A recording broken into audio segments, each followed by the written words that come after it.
Hello दोस्तों, orbital chemistry के YouTube channel पे आपका एक बार फिर से बहुत स्वागत है। मैं हूं डॉक्टर प्रीतेश मौर्य और आज हम लोग लेके आए यहाँ पर ईथर सिंथेसिस।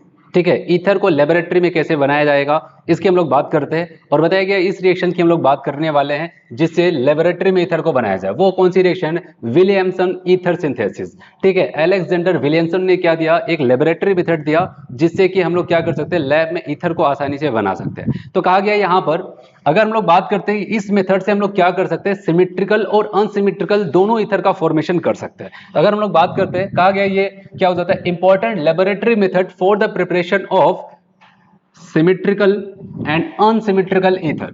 सिमेट्रिकल और अनसिमेट्रिकल ईथर का फॉर्मेशन किया जा सकता है। अब सवाल आता है कि आपको लैब में बनाना है तो आप क्या क्या लेकर के चलने वाले हो इनके हिसाब से। ठीक है, तो बताया गया यहाँ पर हम लोग क्या लेके चलते हैं, एक एल्किल हैलाइड लेके चलते हैं। ठीक है, सबसे पहले आपको यहाँ पर एक एल्किल हैलाइड लेकर के चलना पड़ेगा। ठीक है, और दूसरा बताया गया यहाँ पर, तो विलियमसन ने दूसरा और क्या चीज यहाँ पर उठाया, उन्होंने लिया सोडियम एल्कोक्साइड। यहाँ पर इन्होंने दूसरा जो सब्सटेंस यहाँ पर उठाया उसका नाम है सोडियम एल्कोक्साइड। ये दो चीजें यहाँ पर जरूरी है। अगर ये दोनों चीजें लेकर के चलते हो तो वहां पर ईथर का फॉर्मेशन आप आसानी से कर सकते हो। लेकिन एक चीज याद रहे, यहाँ पर जो मैकेनिज्म यूज होता है वो कौन सा मैकेनिज्म यूज होता है, यहाँ पर SN2। और SN2 रिएक्शन के बारे में, उसकी मैकेनिज्म के बारे में मैंने आपको बताया। अब यहाँ पर क्या होता है मैं आपको बताता हूँ। एक्चुअली होता क्या है, यहाँ पर जो एल्किल हैलाइड होगा तो यहाँ पर आपको बताया कार्बन हाइड्रोजन के बीच में खींचातानी चलेगी तो यहाँ पर पार्शियल नेगेटिव और यहाँ पर पार्शियल पॉजिटिव चार्ज आ जाता है। अब दूसरी तरफ यहाँ पर क्या होता है, सोडियम और ऑक्सीजन के बीच में आपको लगता है यहाँ पर क्या आयनिक बॉन्ड पाया जाता है तो यहाँ पर RO-। ठीक है, RO- क्या हो जाता है, ये एक न्यूक्लियोफाइल की तरह काम करेगा और एक न्यूक्लियोफाइल की तरह काम करता है और वो आकर के इस पॉजिटिव वाले चार्ज के साथ क्या हो जाता है, इस कार्बन से आकर के जुड़ता है। अब जुड़ने के लिए अब सवाल आता है कि वहां पर आप बताओ कि यहाँ पर कोई न्यूक्लियोफाइल जाकर के किसी से जुड़ रहा है और किसी को हटाएगा, इसका मतलब सब्स्टिट्यूशन हो रहा है। और बताया गया जो ईथर का प्रिपरेशन होता है यहाँ पर कौन सी मैकेनिज्म यूज होती है, SN2। मतलब ये आएगा, इससे इस वाले कार्बन से जुड़ेगा, एक तरफ से जुड़ेगा, दूसरी तरफ क्या हो जाएगा, कार्बन हाइड्रोजन के बीच का बॉन्ड टूटता चला जाएगा। मतलब बॉन्ड का फॉर्मेशन और बॉन्ड की ब्रेकिंग दोनों साथ साथ चल रहा है। और अगर आपको याद हो तो मैंने आपको बताया था कि यहाँ पर जब SN2 मैकेनिज्म होती है तो SN2 मैकेनिज्म जो न्यूक्लियोफाइल होता है उसकी रिक्वायरमेंट क्या होती है, इसकी रिक्वायरमेंट ये होती है कि मुझे भीड़ भाड़ पसंद नहीं है। ये चाहता है कि जितने छोटे छोटे ग्रुप होंगे मेरा अटैक उतना अच्छा होने वाला है, उतना अच्छा प्रोडक्ट बनने वाला है। ठीक है, अगर बड़े ग्रुप्स होंगे तो वहां पर क्या हो जाएगा, रिपल्शन के चांसेस ज्यादा होंगे। तो इसीलिए मैं आपको बताऊं यहाँ पर जो कंडीशंस है वो आप हमेशा याद रखना। एक अच्छा ईथर बनाने के लिए आपको क्या करना है, जो एल्किल हैलाइड होगा आपको क्या होना चाहिए, बताओगे, प्राइमरी एल्किल हैलाइड होना चाहिए। तो याद रहे, ठीक है, अगर आपको अच्छा प्रोडक्ट बनाना है तो आपका एल्किल हैलाइड क्या होना चाहिए, ऑलवेज प्राइमरी होना चाहिए। अब बात करते हैं यहाँ पर कोई कंडीशन है, बताया गया जो भी हमारा एल्कोक्साइड ग्रुप है, यहाँ पर जो एल्कोक्साइड ग्रुप है बताया गया कुछ भी लेके चलो, चाहे प्राइमरी हो चाहे सेकेंडरी हो और टर्सरी, तो कुछ भी हो इसमें कोई दिक्कत नहीं, क्योंकि इनको न्यूक्लियोफाइल बनना है। ठीक है, ये जाकर के अटैक करेंगे। अब जिसके ऊपर अटैक करेंगे वो छोटा होना चाहिए, जो अटैक करने जा रहा है वो चाहे जैसा भी हो, चाहे बड़ा हो चाहे छोटा हो, वो मायने नहीं रखता है। ठीक है, तो यहां पर आपको ध्यान देना है। चलो मैं आपको यहां पर एग्जांपल से समझाता हूं। जैसे कि हम लोग यहां पर एग्जांपल लेते हैं, जैसे कि मान लिया मैंने ले लिया CH3Br। ठीक है, और दूसरी तरफ हम लोग लेके चलते हैं यहां पर CH3ONA, सोडियम एल्कोक्साइड लिया, और यहां पर आप बताओगे CH3Br, मेथाइल ब्रोमाइड ले लेते हैं। अब यहां पर क्या होने वाला है, एक बार फिर से SN2 मैकेनिज्म लागू होगा और आप बताओगे यहां पर जो मेथाइल ऑक्साइड जो होगा यहाँ पर एक न्यूक्लियोफाइल की तरह क्या करता है, इसके ऊपर अटैक करेगा, क्योंकि यहाँ पर कार्बन हाइड्रोजन के बीच में बॉन्ड है तो पोलर बॉन्ड होगा, यहाँ पर पार्शियल नेगेटिव यहाँ पर पार्शियल पॉजिटिव। तो यहाँ पर क्या हो जाता है, ये आकर के क्या कर जाता है, एक तरफ से इसके साथ जुड़ना शुरू करेगा और दूसरी तरफ क्या हो जाएगा, कार्बन और हाइड्रोजन के बीच का बॉन्ड क्या हो जाएगा, वीक होता चला जाता है, क्योंकि ये SN2 मैकेनिज्म को फॉलो करता है। अब यहाँ पर आप बताओगे एक समय आएगा हाइड्रोजन टूट के निकल जाएगा और ये जाकर के यहाँ पर इससे जुड़ जाएंगे, तो आप बताओगे यहाँ पर आपका प्रोडक्ट बन जाएगा CH3O CH3।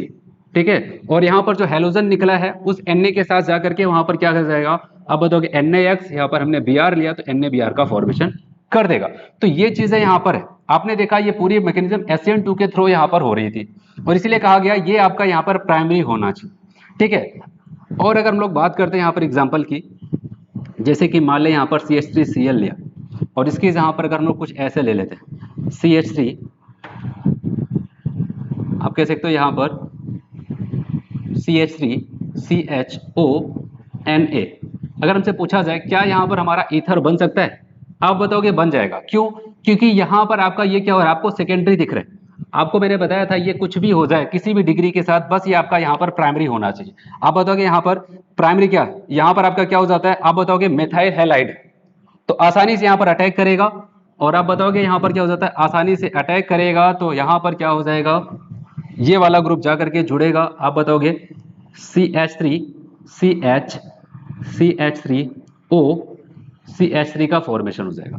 तो अगर हम लोग बात करते हैं पहले प्रोडक्ट की बात करते हैं, यहां पर ऑक्सीजन के दोनों साइड कार्बन की चेन क्या है, सेम है, तो इसका मतलब यहां पर जो ईथर बन रहा है वो कैसा बन रहा है, आप बताओगे सिमेट्रिकल। लेकिन यहाँ पर ऑक्सीजन के दोनों साइड आप देखते हो यहाँ पर कार्बन की चेन डिफरेंट डिफरेंट है, तो यहाँ पर आप बताओगे कैसा बन रहा है, आप बताओगे ये अनसिमेट्रिकल का फॉर्मेशन हो जाता है। तो इसीलिए यहाँ पर मैंने आपको बताया कि विलियमसन ईथर सिंथेसिस जो कि एक लेबोरेटरी मेथड है, यहाँ पर क्या हो जाता है, सिमेट्रिकल और अनसिमेट्रिकल ईथर दोनों का फॉर्मेशन हो जाता है। अभी मैंने यहाँ पर आपको एकदम सिंपल सा छोटा सा यहाँ पर हैलाइड लेके चला, एल्केल हैलाइड लेके चलता है। अब सवाल आता है अगर मैं सेकेंडरी लेके चलता हूँ या फिर टर्सरी लेके चलता हूँ तो वहां पर क्या होने वाला है, उसको हम लोग यहाँ पर देखते हैं। ठीक है, मैं इसको मिटाता हूँ। चलिए हम लोग बात करते हैं यहाँ पर CH3 CH3 CH3 Cl और यहाँ पर लेके चलते हैं CH3O Na। हमसे पूछा जाएगा क्या बताओ, यहाँ पर आपसे ऐसा क्वेश्चन पूछा जाएगा तो ऐसे ही दिया जाएगा, आपसे पूछा जाएगा क्या यहाँ पर आपका ईथर बन सकता है, तो आपको याद रखना है यहाँ पर ईथर का फॉर्मेशन नहीं होने वाला है। ठीक है, क्योंकि यहाँ पर आपको पता है सब्स्टिट्यूशन यहाँ पर प्रेफर नहीं होता है, यहाँ पर एलिमिनेशन होने लगता है, क्योंकि आपको बताइए टर्सरी एल्किल हैलाइड है आपका। ठीक है, टर्सरी एल्किल हैलाइड है तो यहाँ पर आपको बताइए SN2 मैकेनिज्म फॉलो नहीं कर पाएगा, क्योंकि आपको पता है ये टर्सरी एल्किल हैलाइड मैंने आपको बताया था, क्या वहां पर ये अटैक कर पाएगा, आप बताओगे अटैक नहीं कर पाता है। ठीक है, क्योंकि यहाँ पर इतने बड़े बड़े ग्रुप लगे हैं, कितना ज्यादा रिपल्शन होता है कि यहाँ पर ये आता तो होगा इसके थोड़ा दूर तक, उसके बाद लौट जाता होगा रिपल्शन की वजह से, तब यहाँ पर क्या हो जाता है मैं आपको बताऊं, यहाँ पर एलिमिनेशन होने लगता है। अगर ये हेलोजन यहाँ पर जुड़ा है तो इसको अल्फा कार्बन कहेंगे, और अल्फा से जुड़ा हुआ कोई भी कार्बन इसको बीटा कहेंगे, ये भी बीटा है ये सब बीटा है। तो अब ये क्या हो जाता है, अल्फा से आप बताओगे हेलोजन और बीटा से एक H, तो यहाँ पर क्या हो जाएगा, आप बताओगे H और X, HCl यहाँ से रिमूव हो जाएगा, मतलब यहाँ पर एलिमिनेशन हो रहा है, अल्फा से कोई हट रहा है बीटा से कोई हट रहा है। तो यहाँ पर क्या हो जाता है, आप बताओगे बीटा एलिमिनेशन क्या हो जाएगा, HCl का एलिमिनेशन होता है, या फिर इसको कह सकते हैं डिहाइड्रोहेलोजिनेशन हो रहा है। तो आप बताओगे इस दौरान आपका क्या प्रोडक्ट बनने वाला है, आप बताओगे इस दौरान आपका ईथर ना बन के, यहाँ पर आपको पता है एक बॉन्ड इसका कम हुआ एक बॉन्ड इसका कम हुआ, तो आपस में एक और बॉन्ड का फॉर्मेशन कर लेंगे, मतलब यहाँ पर एल्कीन का फॉर्मेशन हो जाता है, जो कि आपको याद रखना है। अगर आपने टर्सरी उठाया तो आपको दिख रहा है यहाँ पर क्या हो जाता है, एल्कीन बन जाता है, ईथर नहीं बनता है। ऐसे बताया गया कि अगर हम लोग क्या करते हैं वहां पर सेकेंडरी उठाते तो क्या होता, अगर हम लोग एल्किल हैलाइड मान लिया टर्सरी था तो आपको दिख रहा है कि 100% वहां पर एल्कीन ही बनेगा। अगर हम लोग सेकेंडरी लेके चलते तो वहां पर क्या होता है, तो याद रखना है आपको, अगर सेकेंडरी लेके चलोगे वहां पर क्या हो जाता है, दोनों के चांसेस हो सकते हैं, आपका ईथर भी बन सकता है एल्कीन भी बन सकता है। ठीक है, लेकिन आपको अच्छा प्रोडक्ट वहां पर ईथर नहीं मिलने वाला है। अच्छा प्रोडक्ट आपका वहां पर तभी मिलेगा जब मेथाइल हैलाइड लेके चलते हैं या फिर प्राइमरी एल्किल हैलाइड लेकर के चलते हैं, तब आपको वहां पर अच्छा ईथर मिलने वाला है। इसके अलावा अगर आप सेकेंडरी लेके चलते हैं तो वहां पर दोनों के चांसेस बनते हैं, और टर्सरी लेके चलते हो तो वहां पर प्योरली एल्कीन का ही फॉर्मेशन होता है, जो कि आपको यहाँ पर ध्यान देना है। तो आपसे ऐसे ही क्वेश्चन पूछा जाएगा, जैसे कि आपसे कह दिया जाएगा कि हमको ये ईथर बनाना है। ठीक है, आपसे कहेगा कि भैया हमको ये वाला ईथर बनाना है, ठीक है ये वाला ईथर बनाना है, तो आपसे पूछा जाए कि बताओ कौन सा एल्किल हैलाइड लेकर के चलेंगे और वहां पर कौन सा एल्कोक्साइड ग्रुप लेकर के चलेंगे। तो आपके दिमाग में क्या चलना चाहिए, अगर ईथर है वो है कि नहीं ईथर, तो आपको बताया यहां पर क्या हो जाता है। ठीक है, ईथर बनाने के लिए आपको दो चीजें लेके चलनी, एल्किल हैलाइड और वहां पर एल्कोक्साइड। तो इसके लिए आपको याद होना चाहिए कि यहाँ पर हम लोग क्या करेंगे, जो छोटा ग्रुप होगा ठीक है तो उसको हम लोग एल्किल हैलाइड बनाएंगे, और यहाँ पर जो बड़ा सा ग्रुप है टर्सरी जो आपको दिखाई दे रहा है, आप बताओगे उसको हम लोग को क्या बनाना पड़ेगा, वहां पर एल्कोक्साइड ग्रुप बनाना पड़ेगा, जो कि आपको याद रखना है, तभी जाकर के वहां पर SN2 मैकेनिज्म होगी और आपका प्रोडक्ट बनने वाला है। कभी ऐसा मत सोचना कि यहाँ पर इसको टर्सरी एल्काइल हैलाइड बना दे और यहाँ पर क्या कर सकते हैं मेथॉक्सी सोडियम मेथॉक्साइड बना दे, तब जाकर के प्रोडक्ट, तब उस कंडीशन में आप बताओगे ये वाला आप ऐसा बनाओगे तो उस कंडीशन में आपको एल्कीन मिलेगा। लेकिन अगर आपको ये वाला प्रोडक्ट बनाना है तो उसके लिए आपको क्या करना पड़ेगा, ये कंपाउंड्स यहाँ पर लेकर के चलना पड़ेगा, तब जाकर के आपका वहां पर प्रोडक्ट अच्छे से बनेगा। ठीक है, मैं आपको और एग्जांपल यहाँ पर समझाता हूँ। चलिए हम लोग बात करते हैं, अगर हमको ये वाला ईथर बनाना है तो क्या क्या लेकर के चलना पड़ेगा।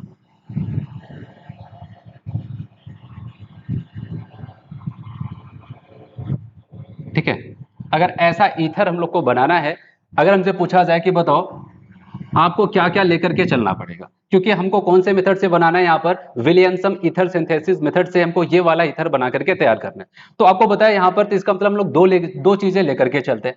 ठीक है, अब सवाल आता है यहाँ पर क्या हो सकता है, तो आप बताओगे यहाँ पर हम लोग क्या करने वाले हैं।